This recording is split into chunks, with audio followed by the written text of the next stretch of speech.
നമസ്കാരം. ബംഗ്ലാദേശിലെ 13ാമത് പൊതു തെരഞ്ഞെടുപ്പിൽ ബംഗ്ലാദേശ് നാഷണലിസ്റ്റ് പാർട്ടി നയിക്കുന്ന സഖ്യം വ്യക്തമായ ഭൂരിപക്ഷത്തോടെ അധികാരത്തിലേക്ക്.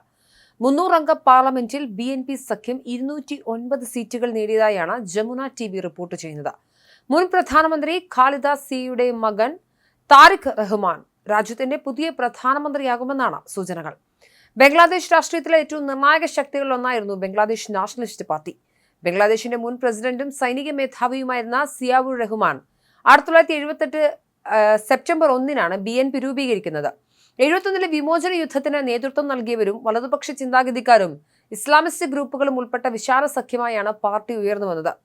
ബംഗ്ലാദേശി ദേശീയതയാണ് അവർ മുന്നോട്ട് വയ്ക്കുന്ന രാഷ്ട്രീയം. BNP പലതവണ ബംഗ്ലാദേശിൽ അധികാരത്തിൽ എത്തിയിട്ടുണ്ട്. 91 ബംഗ്ലാദേശിലെ ആദ്യത്തെ വനിതാ പ്രധാനമന്ത്രിയായി ഖാലിദ സിയ തെരഞ്ഞെടുക്കപ്പെട്ടതും 2001 ജമാഅത്തെ ഇസ്ലാമിയുമായി ചേർന്ന് സഖ്യ സർക്കാർ രൂപീകരിച്ചതുമൊക്കെ ചരിത്രമാണ്.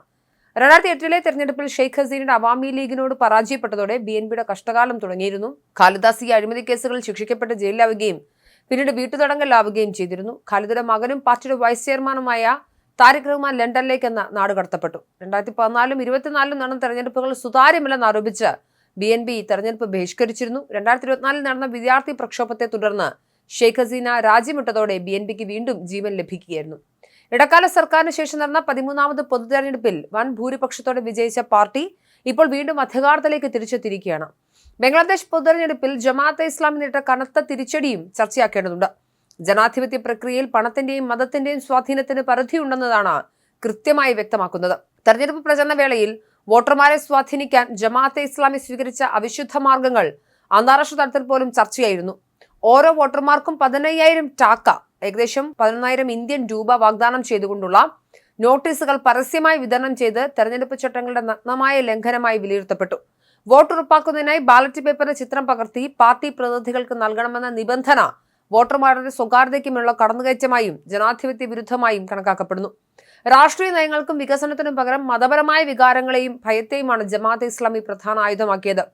ഒരു കുടുംബത്തിലെ എല്ലാ അംഗങ്ങളും പാർട്ടിക്ക് വോട്ട് ചെയ്താൽ മരണാനന്തര ജീവിതത്തിൽ പാപമോചനം ലഭിക്കുമെന്നും മറിച്ച് അയാൾ കടുത്ത ശിക്ഷ അനുഭവിക്കേണ്ടി വരുമെന്നുള്ള വിചിത്രമായ പ്രചരണവും ജമാഅത്തെ നടത്തിയെങ്കിലും ബംഗ്ലാദേശിലെ യുവാക്കൾക്കിടയിൽ ജനങ്ങൾക്കിടയിൽ ജമാഅത്തെ ഇസ്ലാമിക്ക് സ്വാധീനമുണ്ടാക്കാൻ സാധിച്ചില്ല എന്നതാണ് ഏറ്റവും പ്രധാനപ്പെട്ട കാര്യം. ആത്മീയതയെ രാഷ്ട്രീയ ലാഭത്തിനായി ദുരുപയോഗം ചെയ്യുന്നതിനെതിരെ പൊതുസമൂഹം ശക്തമായ നിലപാടാണ് സ്വീകരിച്ചത്. ഇത്രയേറെ പണം ഒഴുക്കിയിട്ടും വർഗീയ കാർഡുകൾ ഇറക്കിയിട്ടും വെറും 68 സീറ്റുകളിൽ ജമാഅത്തെ സഖ്യം ഒതുങ്ങിയത് അവരുടെ രാഷ്ട്രീയ തന്ത്രങ്ങളുടെ പരാജയത്തെയാണ് സൂചിപ്പിക്കുന്നത്. അഴിമതി വിരുദ്ധ പ്രതിച്ഛായ ഉയർത്തിക്കാട്ടാൻ ശ്രമിച്ചെങ്കിലും തെരഞ്ഞെടുത്ത വഴികൾ അഴിമതി നിറഞ്ഞതായിരുന്നുവെന്നും ജനങ്ങൾ തിരിച്ചറിയുന്നു. ഷെയ്ഖ് ഹസീനയുടെ ഏകാധിപത്യ ഭരണത്തിന് അന്ത്യം കുറിച്ച് ബംഗ്ലാദേശിലെ ജനങ്ങൾ എന്തരത്തിൽ വലിയ വ്യാപക പ്രചരണം ഇപ്പോൾ നടക്കുന്നുണ്ട്. മറ്റൊരു തീവ്രവാദ സ്വഭാവമുള്ള ഭരണകൂടത്തെ നിലവിൽ തങ്ങൾ ആഗ്രഹിക്കുന്നില്ല എന്നതിന് വ്യക്തമായ തെളിവായി BNPക്ക് ലഭിച്ച വൻ ഭൂരിപക്ഷവും ജമാഅത്തിന്റെ തകർച്ചയും വിലയിരുത്തപ്പെടുന്നുണ്ട്. എന്തായാലും 17 വർഷത്തെ പ്രവാസത്തിന് ശേഷം തിരിച്ചെത്തിയ താരിഖ് റഹ്മാൻ വൻ ജനപിന്തുണയിൽ BNPയെ മുന്നിൽ നിന്ന് നയിച്ചതാണ്. അഴിമതി വിരുദ്ധ പ്രതിച്ഛായ ഉയർത്തിപ്പിടിച്ചാണ് താരിഖ് പ്രചരണം നടത്തിയത്. ഷെയ്ഖ് ഹസീനയുടെ ഭരണകാലത്ത് അടിച്ചമർത്തപ്പെട്ട BNPയുടെ തിരിച്ചുവരവ് ബംഗ്ലാദേശ് രാഷ്ട്രീയത്തിൽ പുതിയൊരു യുഗത്തിന് തുടക്കം കുറിക്കുമെന്നും അദ്ദേഹം പ്രഖ്യാപിച്ചു. ഇന്ത്യയിൽ അഭയം തേടിയിരിക്കുന്ന മുൻ പ്രധാനമന്ത്രി ഷെയ്ഖ് ഹസീന തെരഞ്ഞെടുപ്പിനെ വഞ്ചനാപരം എന്നാണ് വിശേഷിപ്പിച്ചത്. തന്റെ പാർട്ടിയായ അവാമി ലീഗിനെ മാറ്റിനിർത്തി നടത്തിയ ഈ തെരഞ്ഞെടുപ്പ് ഭരണഘടനാ വിരുദ്ധമാണെന്നും പോളിംഗ് ശതമാനം വളരെ കുറവാണെന്നും ആരോപിച്ചു. മുഹമ്മദ് യൂനിസിന്റെ നേതൃത്വത്തിലുള്ള ഇടക്കാല സർക്കാരിന് കീഴിൽ നടന്ന വോട്ടെടുപ്പ് പൊതുവെ സമാധാനപരമായിരുന്നുവെന്ന് അധികൃതർ അവകാശപ്പെടുന്നുണ്ടെങ്കിലും ചിലയിടങ്ങളിലുമൊക്കെ അക്രമങ്ങളും റിപ്പോർട്ട് ചെയ്തിട്ടുണ്ട്. എന്തായാലും ജമാഅത്തെ ഇസ്ലാമിക്ക് സമ്പൂർണ്ണ തോൽവി പ്രഖ്യാപിച്ചുകൊണ്ട് BNP ബംഗ്ലാദേശിൽ അധികാരത്തിലേക്ക് എത്തുകയാണ്.